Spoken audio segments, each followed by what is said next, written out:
changing. We're flying high, creating a complaint-free world. No more, no more complaining. People, their lives are changing. We're flying high, creating a complaint-free world. No more, no more. What I want to talk about is something that is actually a very key part of who I am and what I'm working to become. And I say that because you see what you see right now. I'm sitting in front of a green screen, and I do this so I can do interviews and things like that. I know it looks a little highly produced for the mornings, but it's so easy to be able to come in here and switch on a light and switch on a computer, and I'm ready to go. But what you don't see is all the lights around me, the lights over my head, et cetera, the lights hitting the background to try and fill any holes created by shadows created by my body. And I bring all that up to say that hanging from one of the poles that suspends the lights in front of me is this. I think I picked it up at a truck stop. And let's see if I can get it on screen, and then I'll read it to you. If your dreams don't scare you, they're not big enough. Let me say that again. If your dreams don't scare you, they're not big enough. So many people move through life and either don't have big dreams or don't really pursue them. And I was thinking of this more in the context of little dreams. And I'm going to share that with you and explain to you what I mean. Once again, if your dreams don't scare you, they're not big enough. There are several things I have that, I'll be honest with you, I'm scared to do. And some of them are quite small. And I call these hairy scaries.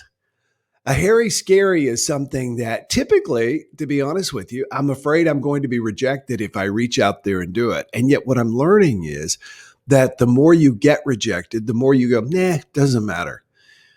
I was in sales for many years. I sold radio advertising, yellow page advertising, cell phones, insurance. Anyway, and during that time, there were many times when I saw a potential client, et cetera, and saw that there was an opportunity there, but I would be so scared to go and talk to them. What sales taught me, though, over time was that it really does not matter. The individual person as a person matters extremely when you're talking to them. But as soon as you're done talking to them, there's somebody else. And if this person rejects you or cuts your advertising or what else, it's numbers. You just keep moving forward. I knew for a fact radio advertising worked, yellow page advertising worked. You just keep moving forward. So one of the great things about sales is you constantly are facing things that scare you, and even when they go poorly. And I've had some things go, in my mind, really poorly. I remember one time I went out to this event and I interviewed a bunch of people for a commercial using a handheld recorder, came back, cut the commercial together, and I thought it was just awesome, going to win an Addy Award. Put it on the air without letting the client hear it. And not only did the client hate it, there were some things I didn't understand about the client's business, and the way I had cut it made it sound worse. And they were waiting for me in my general manager's office. So even when things go wrong, you're like, well, so what? That went wrong. But most things go well. All of this to say that we all have little things that we just are kind of concerned, afraid, don't know how it's going to go. And until we face it, it scares us. Now, this is a really interesting way I think of looking at it for myself. And that is, for example, about 18 months ago, I reached out to a business about doing some collaborative work. They would hire me. I would take benefit from what it is they have to offer, et cetera, kind of a trade situation. And you do this from time to time. But for several reasons, I built this up in my mind to where this had to happen. And as a result of had to happen, I became immobilized and came up with excuse after excuse after excuse as to why not to even approach this. This became what I called a hairy scary. A hairy scary is something that scares me out of all proportion. But if I would just approach it and do it, I would be okay. Now, the interesting thing is, let's say I'd have the inclination to do it, and it takes me 6 months. I'm picking a round number, 6 months to do it. For 6 months, I feel that irritation, that pain, that uncomfortableness about having a hairy scary about something that is upsetting to me inside of me. I'll think about it every single day, but then my mind, well, I'm too busy because I have this and I need to focus on that, et cetera, and I'll get around to it next Tuesday, and Tuesday never comes, and et cetera, et cetera, et cetera. But every day I think about it and every day I consider doing it, I feel a little irritation inside. I feel fear, right?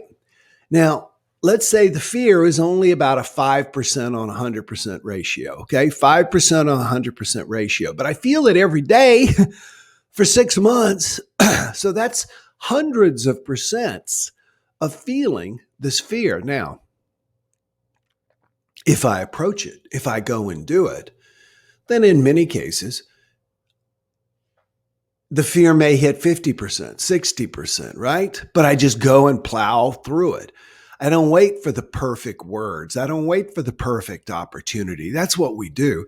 I don't wait for the stars to align. I don't wait to feel like it. That's the biggest thing, especially something that scares you. And once again, we're looking at this. This is what hangs in front of me every day. If your dreams don't scare you, they are not big enough.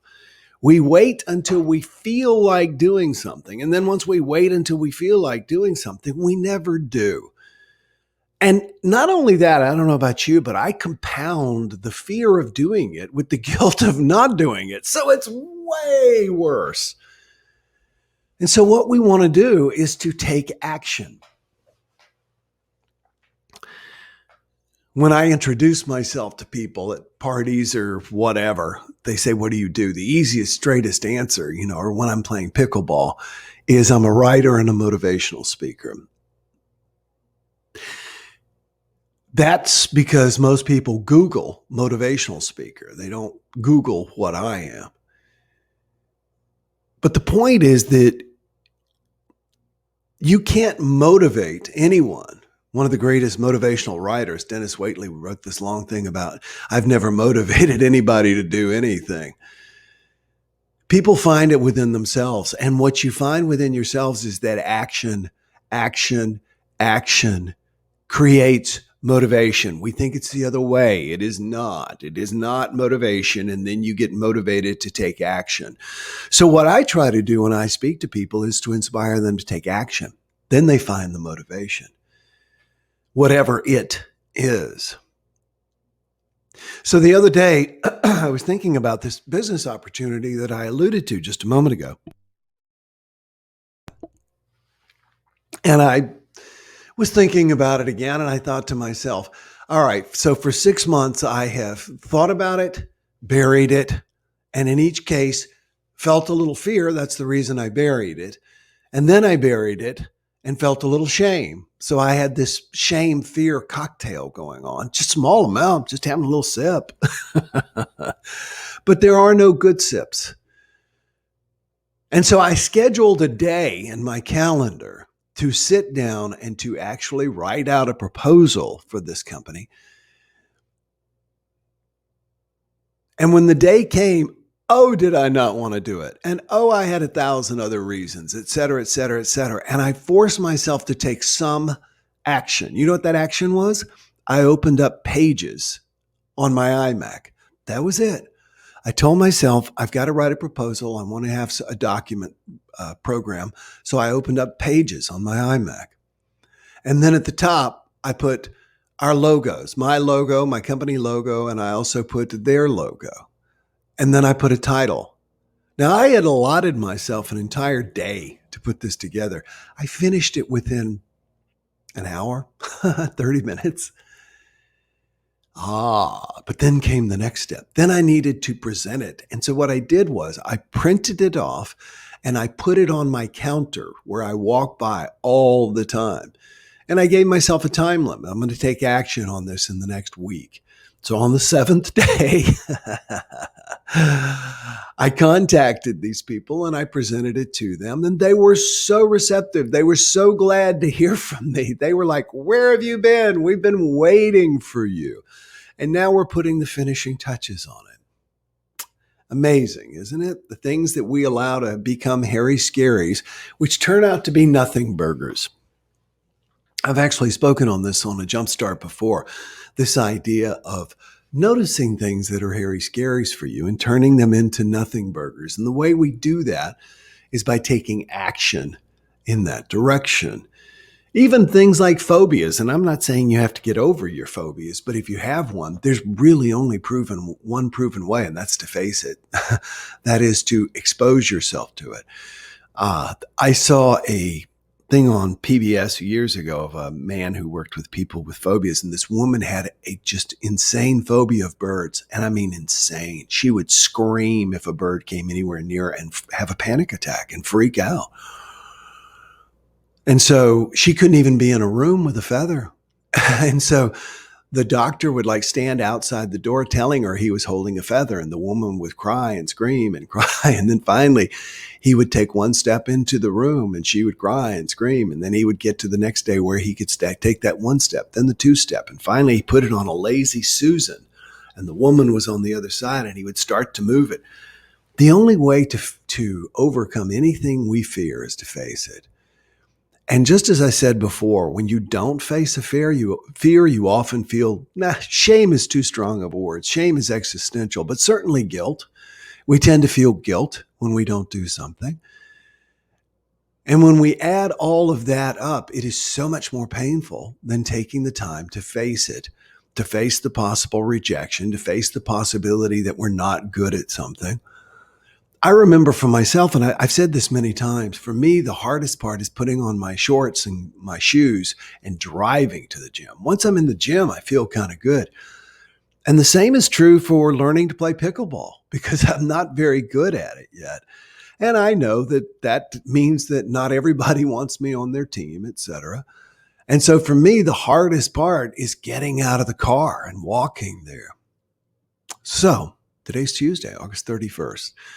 What hairy scary have you been carrying around that you want to leave in the month of August? What is it that you have been like, I got to do this someday. I got to do this someday. I really got to do this someday. And if it's truly important to you, it's not something external and it's not just, I got to replace the mirror on the lawnmower or whatever. If it's something important to you that brings up some angst when you think about, do it. Just do it. Follow the Nike advice. Do it. Take the first step. Take some little step. Open a software program. Type a header. Do something. Take a step. Move towards something. Action creates momentum. Momentum is motivation. So stay with it. Starting today, ask yourself, what's a hairy scary I'm going to turn into a nothing burger? And remember, have things that scare you. I've got things right now that scare the pants off me. Things that I am working on. And the reason they scare us is we don't know how they're going to work out and we've never done them before. Those are the two reasons. We don't know how they're going to work out and we've never done them before. Well, just like with a video game, if you knew how it was going to work out, you wouldn't keep playing. It's the uncertainty. And the other thing is, as far as not being very good at it or whatever, never done it before, that's life. Life is learning. Life is trying something new and discovering whether or not you like it in many cases. So today, what is it you want to leave in August? Figure it out and take a step towards leaving it in August. Who knows? You may be able to leave the entire issue in August of 2021. No more complaining people. Their lives are changing. We're flying high, creating a complaint-free world. No more complaining people. are changing, we're flying high, creating a complaint-free world. No